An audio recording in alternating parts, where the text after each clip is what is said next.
The Rupp Hustler, the legendary TC1 torque converter. This one's got Rupp motocross tires on it. Senior's pulling up. He knows a thing or two about the Rupps.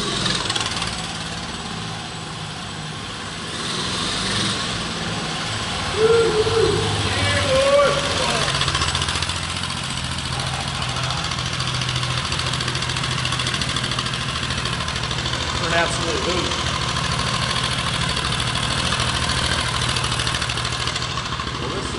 Hold this. You know, how can you not smile riding one of these things? Had a big shit-eating grin on my face as soon as I turned the throttle on this thing. What a cool piece.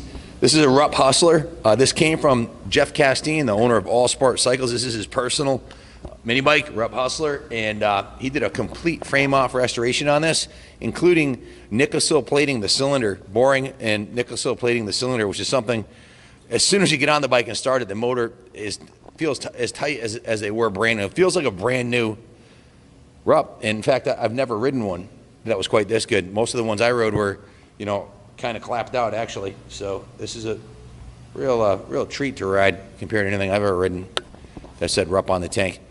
It also has the original Rupp tires on it. So starting with the engine, Jeff completely dismantled it right down to the crank and rebuilt it with every nut, bolt, bushing, everything on it was either replaced, replated, or re-chromed. Nickel silk plated the cylinder, new piston, everything's brand new, including the carburetor, the petcock, the air filter and intake, everything brand spanking new, and Jeff's a world-class mechanic, so it's tuned to perfection, needs nothing. The gas tank was reconditioned and repainted. This is a very low mileage model. These are the original tires. You can see it probably only had 10 or 20 hours on it, but Jeff, being the perfectionist he is, took it right down to the frame, did a complete frame-up restoration on it. It's got a new chain.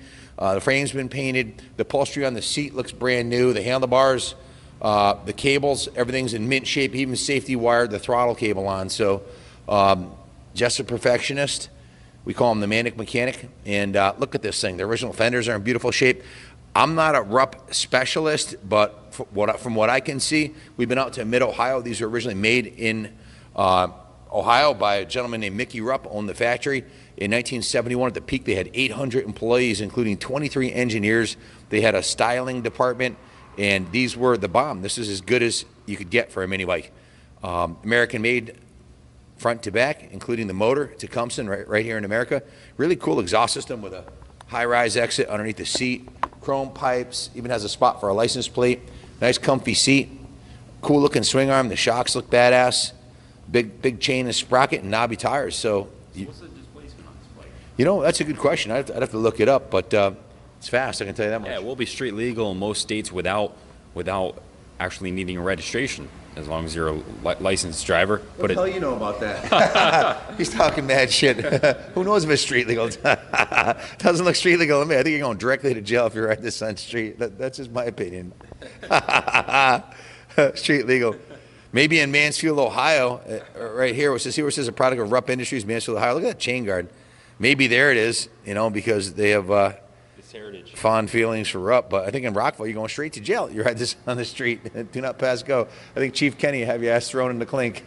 And you'd have a court date just like me. Right. So, back to this Rupp. Yeah. The foot pegs look brand new. They probably are. The grips are brand new. Nicest Rupp I've ever seen, okay? What can I tell you? We've never had a nicer one here in the museum. And never had one that ran this good, that's for damn sure. So if you want to buy one, shut your pie hole and press buy it now. I'll shut my pie hole and you press buy it now. Whatever works, but you're not going to find a nicer one for this in this price range. I'm pretty confident. This guy in Long Island that sells these with that he reconditions, and they start at like $3,500. We haven't sold a lot of these, so we'll let the market determine the value. But I would say the bidding at this, the reserve will be close to $3,000. I know Jeff's got a fortune tied up in it, and he charged us a pretty penny for it. We bought his whole collection of bikes when he closed his shop. If you have a collection of bikes you want to sell, give us a call, 860-454-7024. Mini bikes, street bikes, dirt bikes, doesn't matter. We buy collections, and we also take donations. We're a 501c3 nonprofit museum preserving the motorcyclist history here in Rockville. Shout out to Mike Bressler for a most recent donation.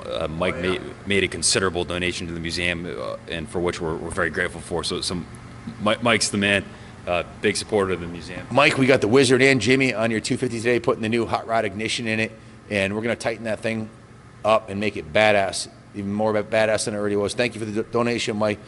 A huge $2,500 donation, one of the biggest we've gotten here at the museum from Mike. Thanks, brother. God bless America for making kick-ass mini bikes like this, and for great dudes like Mike Bressler and his family. And God bless Rupp. God bless Mickey Rupp. God rest their soul. They went out of business. So these are collector's items now. Just a beautiful piece. Big smile on my face riding it. They're fun. That's what it's all about. Stay tuned. Is it choke? How do you turn the choke on or off? Push it back. Back is Yeah, off. there you go. All right. That's off. Off.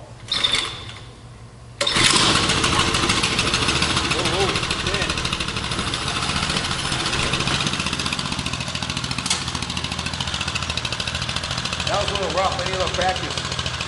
Oh, get my scarf off the chain. Break my neck right here.